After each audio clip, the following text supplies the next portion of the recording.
And good morning too. We've been joined by Ricky Lambert in our studio. And how are you going, Ricky? Good, thanks, Wayne. Now, looking at the article that John has produced for us today, he writes in relation to Paul Kelly in The Australian, where Paul Kelly's talking about the Prime Minister's speech at a conference of churches on the Gold Coast.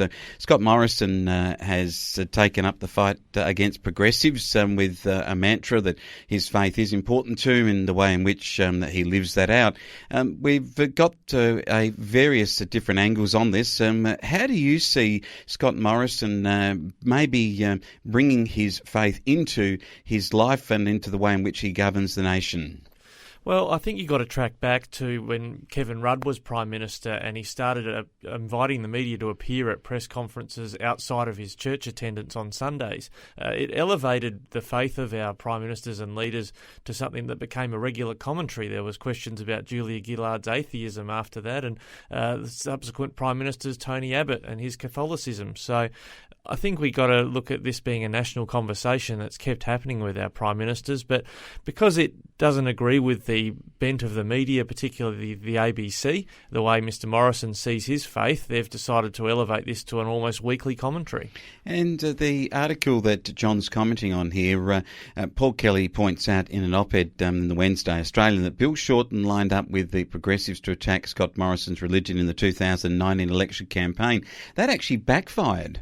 Yeah, it certainly did, and even in places like Western Sydney where Labor needed to win seats, that put a lot of conservative-leaning people, whatever their faith might be, on the outer. So I think that there's a miscalculation here by Labor to reference Mr Morrison's speech to this Gold Coast Conference of Pastors by saying, well, he seems to be thinking that God's on his side, but he's speaking in a personal sense, that he feels that his God is with him, rather than that somehow God is with the Liberal Party and not with the Labor Party. I think Labor's getting a bit histrionic about this. Well, of course, we go back into the 60s where we had the Democratic Labor Party formed by Bob Santamaria, who was a very devout Christian. And so the connections with leaders within the Labor movement have been that many of the leaders of the Labor Party have been very strong Christians. Yeah, certainly there's the right side, wing side of Labor and the Catholic Labor. There's elements of that, for instance, in South Australian politics where they're very strong in the leadership group and Orthodox Christians as well. So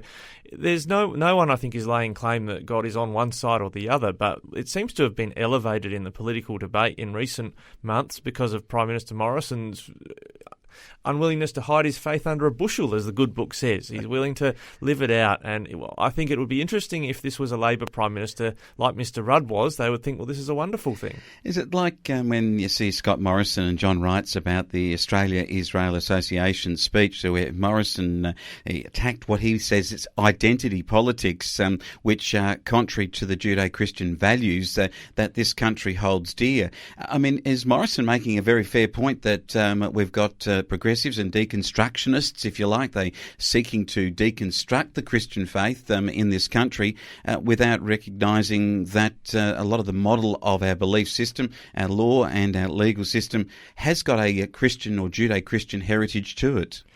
Well, I tried to unpack this identity politics concept for listeners Friday week ago, I think, on the morning show, because it's something most people wouldn't even know what it's about. And some of those terms you've thrown out there, people would be saying, what is this all about? How do I understand it? And to some degree, I don't think the everyday Australian needs to understand what being woke is and what identity politics means and that sort of thing. But if you want to put the intellectual work into finding out why are we having these debates, it really is about going back to universities and how they teach people to think, and they're just teaching to be relative to whatever the circumstances are, that they can apply their faith or their morals to whatever feels good at the time. So we have this battle in the Canberra bubble that's going on, but for voters out there, I'm sure a lot of them are shaking their heads and say, why can't they just get on with governing the country? Why are we having these debates about identity politics? Well, it's interesting because the article that John writes says the Prime Minister believes that his perception of liberal values derived from Judeo-Christian faith will prevail over the nihilism of progressive politics. And yeah, we're not talking about Fred Nile there. We're talking about the nihilism of people that think that everything's going to blow up.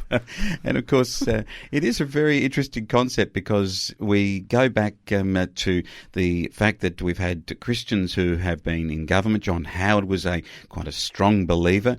We go back then to before that time, and we see that even Bob Hawke had atheistic beliefs, but also had some connection to the Christian church. So there is some sort of sense here where this Prime Minister we have maybe is being attacked by more of the progressive group, because maybe he's got a new brand of Christianity or Pentecostalism, which is what the article talks about.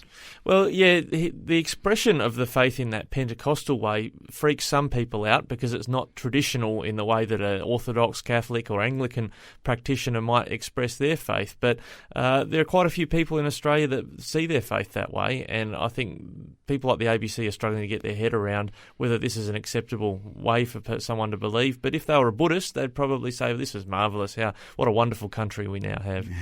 It's an interesting one where the national broadcaster, can it become balanced with the discussion about whether somebody wants to move to be more progressive or whether somebody wants to hold to the traditional conservative values, which it appears Mr Morrison is seeking. And it's going to be a good discussion. I'm sure that we'll have another time here. And if you want to read John's article, it is worth a read. It does have a whole range of different quotes that do go into different parts of what Kevin Rudd said and so forth about Mr Morrison in the context of his faith. So it is at flownews24.com.au.